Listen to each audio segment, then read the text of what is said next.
पिछले सप्ताह या इस सप्ताह की मैं बात करूं तो हमने जो जो केसेस जिनको हम कहें कि संभावित या संदिग्ध जो डेंगू के केसेस थे जिनके सैंपल लिए थे, जो 400 से ज़्यादा सैंपल लिए गए थे, उनमें से 3 केसेस जो हैं वो डेंगू के पॉजिटिव पाए गए हैं।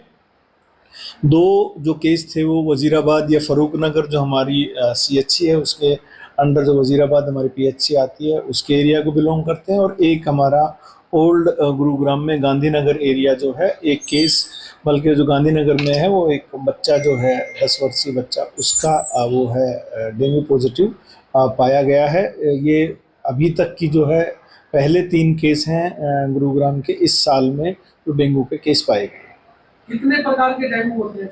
देखिए, आप बजाय इसके ये समझने के कि डेंगू कितने प्रकार के होते हैं, मैं आम जन के लिए और आपकी सुविधा के लिए इसको सिर्फ 2 ही चीज़ों में कैटेगराइज करना चाहूँगा।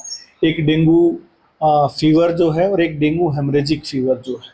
तो डेंगू फीवर जिसमें होता है उसमें सिम्टम्स जो आम फीवर की तरह सभी, अगर मैं कहूँ फीवर, मसल पेन या रेट्रोऑर्बिटल पेन, हेडेक, वोमिटिंग और ये सब होता है। लेकिन जो डेंगू हेमरेजिक फीवर जिसको हम बोलते हैं, या डेंगू शॉक सिंड्रोम जिसमें हो जाता है, DSS जिसको हम कहते हैं, वो एक खतरनाक सिचुएशन होती है जिसमें आपको ना केवल आपको ब्लीडिंग होने के चांसेस रह जाते हैं, प्लेटलेट कम होने के, आपका ब्लड प्रेशर भी कम रहता है, और अन्य कॉम्प्लिकेशंस जिसकी वजह से लीवर फेलियर एटसेट्रा, वो कॉम्प्लिकेशंस ब्लीडिंग डिसऑर्डर्स के साथ हो सकती हैं। तो डेंगू हेमरेजिक फीवर या डेंगू शॉक सिंड्रोम जिसको होते हैं वो खतरनाक सिचुएशन होती है। यूजुअली ये प्री एक्सपोजर, यानी पहले आपको डेंगू का एक्सपोजर हो चुका होता है तो सेकंड टाइम पे मेजर कॉम्प्लिकेशन होती है, या फिर वो लोग जो बिना डॉक्टरी सलाह के कुछ दवाइयों का सेवन करते हैं, ये उनमें ज़्यादा कॉम्प्लिकेशंस होती हैं।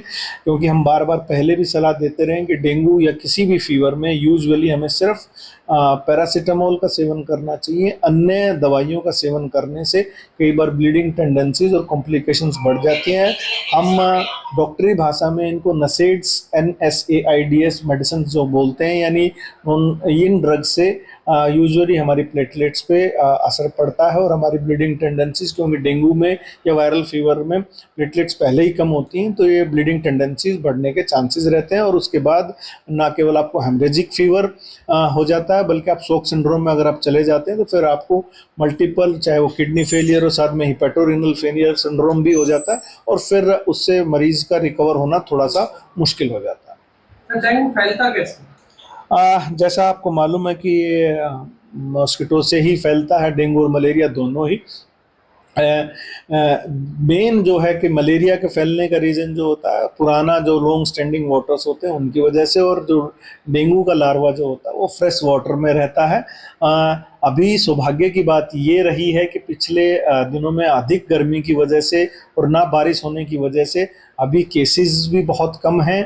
ना केवल मैं ये कहूँ संभावित या संदिग्ध केस भी बहुत कम है। इसी वजह से अभी सिर्फ 500 तक ही सैंपल लिए गए हैं, और जहाँ तक है कि तकरीबन हमने 3 लाख घरों का सर्वे जो है पिछले महीने किया था, इस महीने हमने तकरीबन 1.5 लाख घरों का और सर्वे किया।